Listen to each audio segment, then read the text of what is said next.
Look, this is a construction site around here. You're going, what are you talking about? It looks exactly the same. It's because our production team is tremendous. There's a lot of stuff going on around here. I don't know if it's coincidental that it's going on and that Keith Stewart is here. Who knows? Maybe we'll someday have the answer. From Read the Line, contributes to Golf Digest, to The Athletic, to the PGA Tour, when it comes to understanding all the information for people who want to make a wager.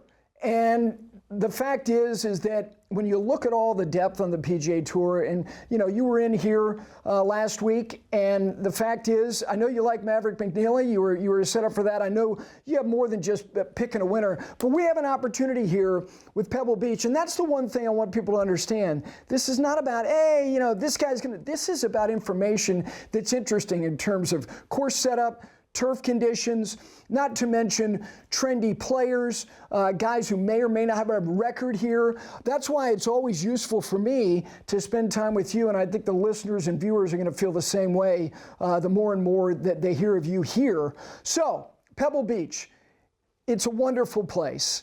The dynamic, Keith, has changed a lot in terms of it's not the 3-day slog. It's now a much smaller field. It's only 2 golf courses. It's not 3. Let's start right there. What are the things that in particular stand out to you when you start to analyze and peel back onions of data as it relates to a 2-course structure in a tour event?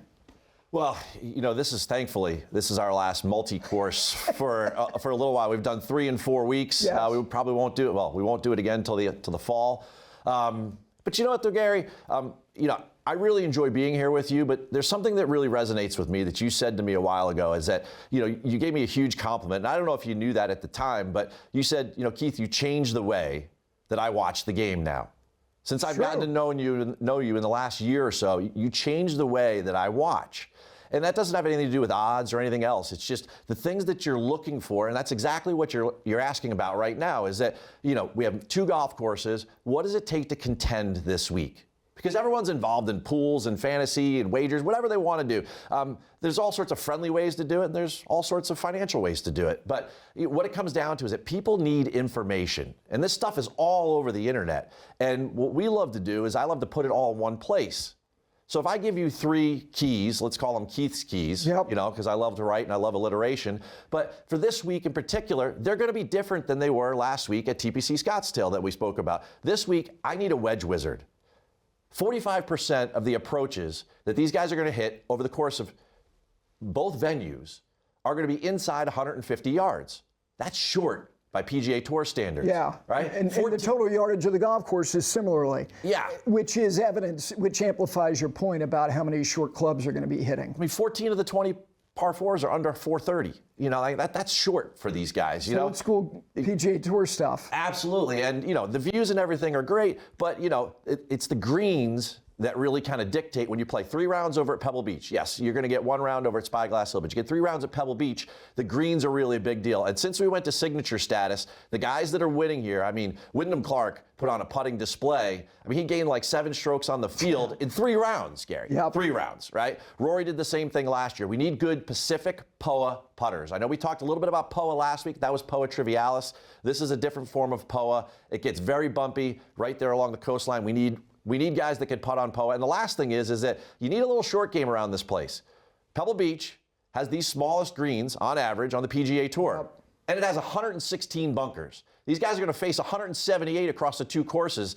I like to think that the guys need to be good with a wedge. Those are 3 things I'd focus on. The greens themselves, you mentioned size. You also mentioned the surface itself. This may seem trite, but with the field being so much smaller, and you consider what happens to POA late in the day, and foot traffic as well, I would think that overall, and I'm not saying it makes them great, they can't be as bad as when you have amateurs trudging around for 3 days all day long. On the foot traffic is lighter than it's been historically over the last couple of years with that status, but it is still certainly a factor. Look, many conversations we're going to have, people are going to find out, you're going to teach them information. By the way, it's not just about how I watch, it's how I prepare for this show. There were things that you shared with me that I went, look, because then when I watch, I want to see whether those types of elements are being proven by the information you're providing, that the Scheffler thing will not go away. We will play the hits when it comes to him. And I watched, one of the things that I was interested in is he's tied for 89th at the end of day one. Yeah. And what are the odds for a win, for a top 5, for a top 10? And they were attractive relative to what his odds generally are. How about him this week? He started his season off of the accident last year there and still managed to tie for 9th. What about him at Pebble? Well, yeah, he tied for 9th, and he came off the injury. He hadn't had to start yet, and he led the field in approach last year in 2025. Now, a lot of people forget about this. That, Wyndham Clark wins. He shoots the course record at Pebble Beach, and then the storm comes in. I was out there at the Monterey Peninsula. I mean, we had to shelter in place that Sunday. It was a wild, wild day. Yeah. But Saturday was even more wild when Wyndham goes nuts. But a lot of people forget, Scottie finished tied 6th in 2024. He was 4 back. And if you give him another day, I know a lot of people point to Ludwig, being 1 shot behind Wyndham that year, but Scottie's been in the top 10. He had historically not played that venue, and he's very, very good there. I mean, you have to be worried about him. And, I always feel like when we have these conversations, it's a bit more of like education and entertainment. So it's like infotainment. Mm-hmm. There was something I touched upon last week, and you kind of brought it up there in the open to this question, is that I said, don't bet Scottie. At this point, his number's kind of climbing. He's at like 3-1 plus 300, before the start of the Pebble Beach Pro-Am. I said, you don't bet him until you bet him live. And then all weekend you were texting me, you go, Friday, Keith, he's like 10x the number. I'm screenshotting the live odds because I was fascinated by it. Yeah, at 3:20 p.m. Eastern time on Sunday, Scottie, he was 4 shots off the lead, and he was plus 7,600 to win. 76-1, and he started the week at, what, plus 225? Yes. So, folks, that is why you wait on somebody that has that short of odds. Now, it doesn't always work out that way, but that's a classic example, Gary, of how that his kind of like the arc of his storyline kind of goes. And if you want to hit those top 5s or top 10s, those numbers are going to increase, and then you jump in on that market. I know you and I jumped in on him on a Friday, and I posted this at Read the Line. You're like, take him top 5 right now. You're going to get a huge positive number, and you won't get that before the week starts. And chances are he's going to figure this out. He's been driver testing. He's been working really hard on the range. Like, he's getting into this. He's getting ready for what? Players, Masters. He's getting ready for all these things. He was going to be ready by Sunday. It turns out he was. He was. And in the figuring it out, I think is a combination of things. He's also doggedly determined. And every day, look, you can't have 17 straight top 10s going back to the first start after the Players last year, 14 of which were top 5s. So and look, he's reeled in guys. He was way back at the Olympics. When he won that Players, he went just bonkers on that Sunday. So he's always going to be interesting. Let me ask you about Rory, because having won there, look, there are certain places that you want to win, and then when I look at that, I think there's a governor there for him because of the length of the golf course, and that his greatest weapon is not a weapon that he can utilize as liberally as he would like to. So what is it about him this week that stands out? Well, a lot of pundits are going to push the narrative that you can't use driver at Pebble Beach. Just pause for a second. Since we went to signature status, the year before, Wyndham and Ludwig, those guys aren't popcorn off the tee, right? And then Rory does what he did. The guys are learning how to, like, elite players, modern players are learning how to play those golf courses. Now, when it comes to Rory, when you look at that run where he goes from there to Players to Masters or whatever, that start to his 2025 season, Rory was gaining on average, on approach, like 3 strokes a tournament. Yeah. When Rory does that, and he complements that with his superpower, all bets are off. Okay. Right? I mean, there's a guy that can consistently challenge Scottie Scheffler. And I know what it means to say that, but if you're getting Rory where all throughout the bag, he's gaining multiple, because he's going to do it. I mean, the floor with the driver is highest on the PGA Tour in the world, probably, right? So you combine that with what he was doing with the iron game, and then you have basically Scottie who hits it further, and, when their putter goes, they go. Mm-hmm. All right. Give me, before we show our picks, including yours, give me 2 guys who have gotten off to very good starts, whether it's 1 or 2 guys that you fashioned to some degree this week. Are there 1 or 2?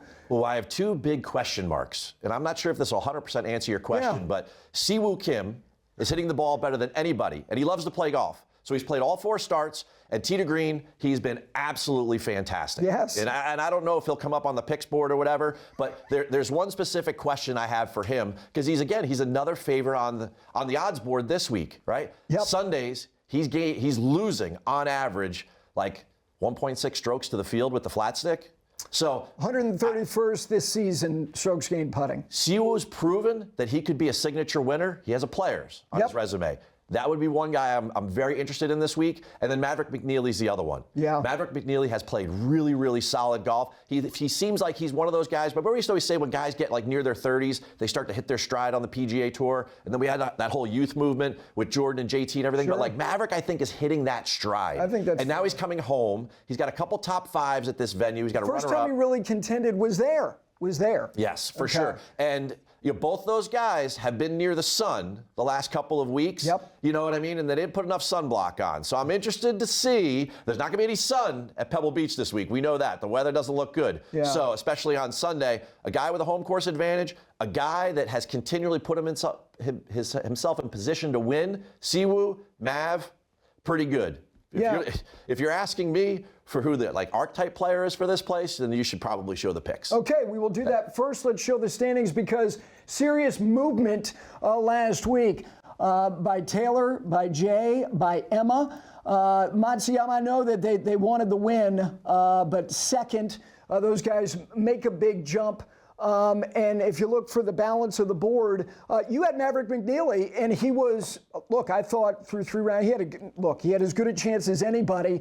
So you just mentioned possibly him being a play this week. So with the standings, Taylor, Jay, and Emma making a jump. Here are all of the team's picks this week. I am playing Siwoo Kim. Tied for 11th, tied for 6th, tied for 2nd, tied for 3rd. You mentioned he's 2nd strokes gained approach on the tour. He's 2nd strokes gained tee to green. Yes, 131st in strokes gained putting this year.